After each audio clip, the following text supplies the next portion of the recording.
So we've established that eating less meat, wasting less food, and composting what you don't eat are significant ways to live more sustainably.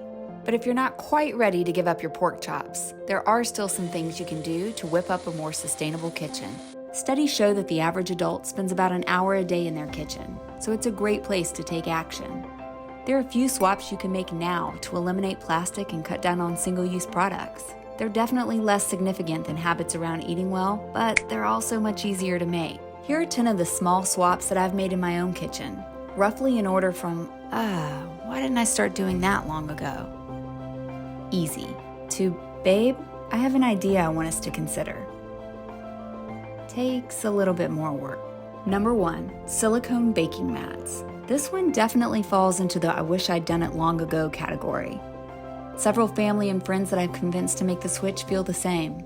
I think these silicone mats are technically intended for no-stick baking, and we've definitely used them to line cookie sheets, but I've also used them to roast vegetables, and yeah, even to cook bacon. No stick, easy to clean, run it through the dishwasher, and cut out single-use aluminum foil. We still have a roll in the drawer just in case, but we rarely, if ever, use it now. Number 2, coconut dish scrubs. These. My husband is a bit OCD, especially in the kitchen, and he not only approved these, he actually found them. It was a really easy trade to make to replace our usual plastic-filled dish and pot scrubbers with these natural and biodegradable scrubs made from wood pulp cellulose and coconut husks. We order in bulk now. Number 3, dump the Keurig and coffee pods. To be clear, dump the Keurig, not the coffee. Little known trivia fact, John Sylvan, the man who invented the Keurig K-Cup coffee pod in the 1990s, has said publicly that he deeply regrets doing so because of the environmental harm it's caused. Keurig Green Mountain's annual revenues are almost $5 billion, as nearly 1 in 3 American homes now has a pod-based coffee machine. If you lined up just 1 year's worth of the coffee pods we use, it would circle the earth more than 10 times. Sure, they've slapped a recycle symbol on the pods, but as we now know, that doesn't mean they can really be recycled.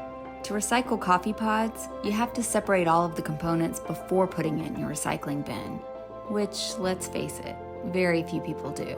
But even if they do, only 3% of number 5 plastics get recycled anyway. It's the reason why John Sylvan has also been quoted publicly saying, "I don't care what Green Mountain says, you can't recycle that package." Okay, this satirical ad campaign from the UK about the invasion of the K-Cup may be a little extra. The simple point though is that they're pretty awful for the environment. When you're in the market for your next coffee machine, avoid a pod-based machine like Keurig. And if you already have a fancy one that you aren't ready to give up just yet, at least use these reusable K-Cup pods. Number 4, buy from bulk bins. You know, the aisle that has the little plastic bins filled with the food that you can snack on while you shop? No, those are bulk bins. You're supposed to put the food in little baggies and then pay for it. Really? For years, I never even knew about these. Then when I did notice them, I found them a little intimidating. I was pretty sure you had to be a hippie or shop only at Sprouts and Whole Foods to be eligible to shop those aisles. But I was wrong. Many grocery stores now have them, for things from coffee to spices, nuts, grains, and even the really good stuff. This is the good stuff.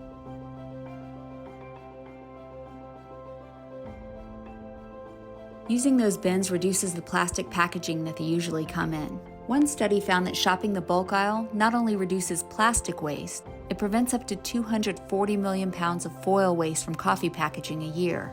240 million pounds of coffee foil? We are drinking a lot of coffee, y'all, and wasting a lot when we do. Not only can we reduce our waste, it's estimated that people can save an average of 89% shopping in the bulk aisle. Plus, I get a weird little kick out of buying whole bean coffee and grinding it myself in the store. Number 5, bowl and dish covers. I order these from Etsy and use them to cover food in my refrigerator or sitting out on my counter, instead of single-use plastic and aluminum. The Family Guy might want to do the same. Bowl and dish covers are cute, in addition to serving their purpose. And the elastic fits snugly, so there isn't all the slipping and sliding like there is with plastic wrap. Perfect.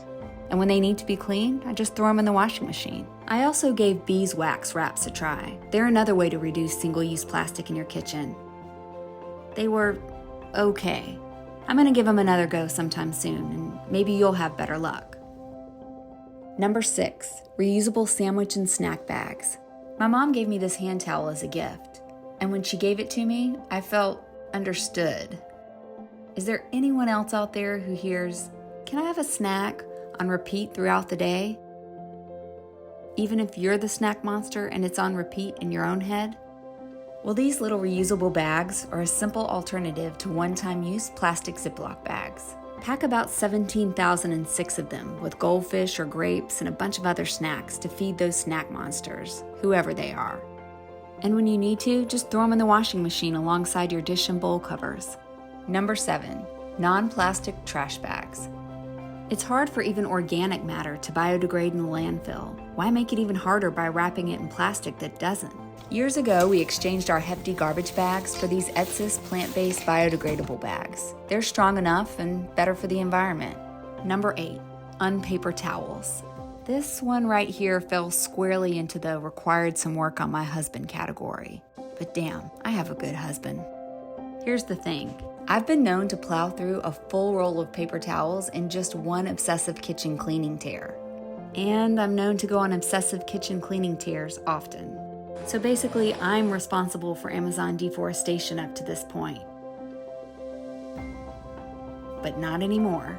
We don't use paper towels in our kitchen, or at least very rarely. It's like the aluminum foil. We have a roll in case of emergency or a major husband meltdown, but we rarely use it. Unpaper towel rolls are made of cotton and flannel fabric, and they wrap around a paper towel holder.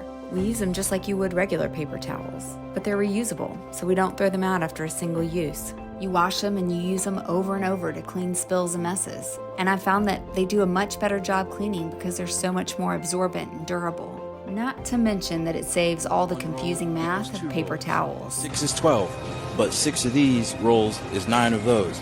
But 6 of these was 8, but somehow they now have made it 10. But 2 of these rolls is 3 of those regular rolls. Over here, we're just straight doubling. 6 is 12, 2 is 4. Okay, so are they extra thick? I don't know. Hey, look, 6 was 9, but now it's 10. Enormous is 5, but so there's a roll. I don't want to do this. Swedish dishcloths are another option.